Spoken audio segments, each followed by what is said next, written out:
Iran में Islamic शासन का अंत या खामेनेई का अंत, ट्रंप के लिए क्या है जीत का मंत्र? इजराइल का दबाव या ईरान में बदलाव? बात करेंगे इसी पर। नमस्कार, मैं हूं आशीष त्रिपाठी आपके साथ। ट्रंप ने यह पुष्टि की है कि अमेरिका मिडिल ईस्ट में एक दूसरा विमान वाहक पोत समूह तैयार कर रहा है और इसकी तैनाती पूरी दुनिया का सबसे बड़ा ये विमान वाहक पोत है।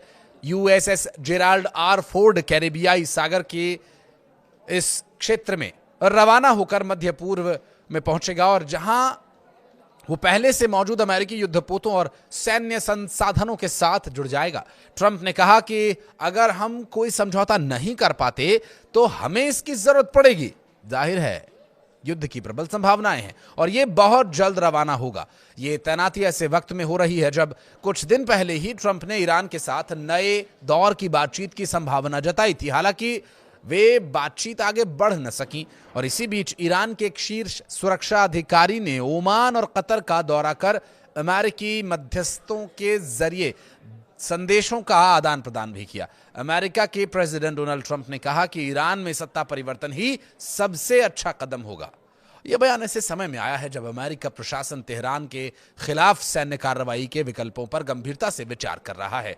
नॉर्थ कैरोलिना के फोर्ट ब्रैग में सैनिकों से मुलाकात के बाद पत्रकारों से बातचीत में ट्रंप ने कहा कि इस्लामिक धार्मिक शासन को हटाने का विचार बेहद सकारात्मक होगा। उन्होंने कहा कि 47 साल से वे सिर्फ बातें ही कर रहे हैं और ऐसा लगता है कि सत्ता परिवर्तन ही सबसे अच्छा विकल्प है।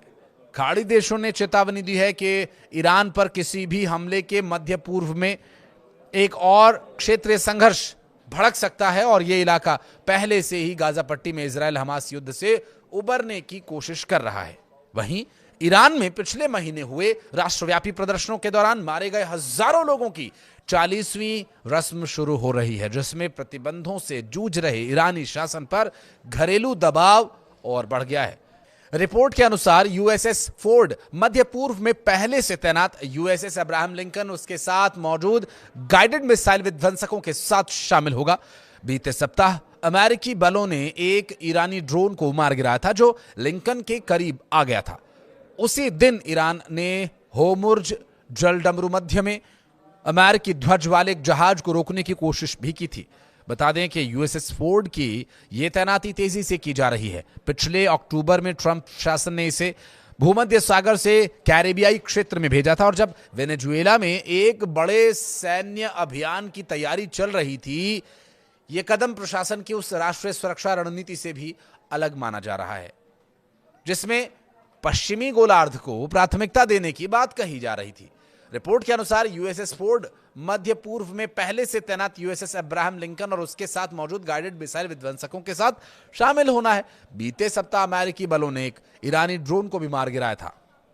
तो वहीं इस तरह की कार्रवाइयों के बीच ट्रंप प्रशासन ने इससे पहले जो अक्टूबर में भूमध्य सागर में कैरिबियाई क्षेत्र में वेनेजुएला में एक बड़े सैन्य अभियान को अंजाम दिया था, जिसमें वहां के राष्ट्रपति को उठा लिया गया था। जी हां, उसी तरह की कुछ स्थिति ईरान में भी बनती नजर आ रही है। मिडिल ईस्ट में भी अमेरिका अपने प्रभाव को बढ़ा रहा है और अभी जो वर्तमान स्थिति है वो इस वजह से है क्योंकि एक nuclear powered carrier aircraft carrier यहां पर मौजूद है और साथ ही साथ कुछ एजेंसीज के हवाले से आई खबर जिसमें 2 अमेरिकी अधिकारियों ने शुक्रवार को ये जानकारी दी कि यह कदम ऐसे समय में उठाया गया जब अमेरिका और ईरान के बीच तनाव बढ़ रहा है।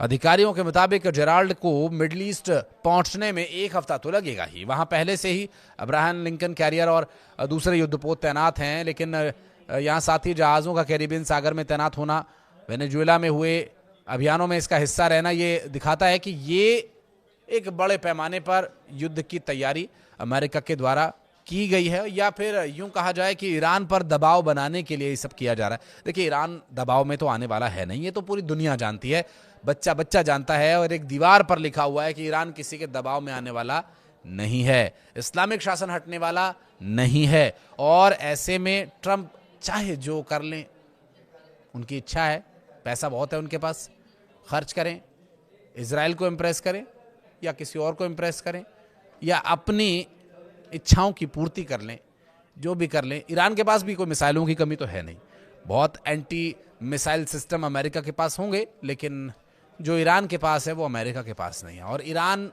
या अमेरिका दोनों अपने अपनी जगह सक्षम है, और अमेरिका का इतिहास गवा रहा है कि वियतनाम जैसे देश में घुस करके भी वहाँ वियतनाम को हरा नहीं पाए थे। तो ईरान तो वैसे भी इतनी विकट भौगोलिक परिस्थितियों वाला देश है जहाँ अमेरिका का जोर इतना चलेगा नहीं।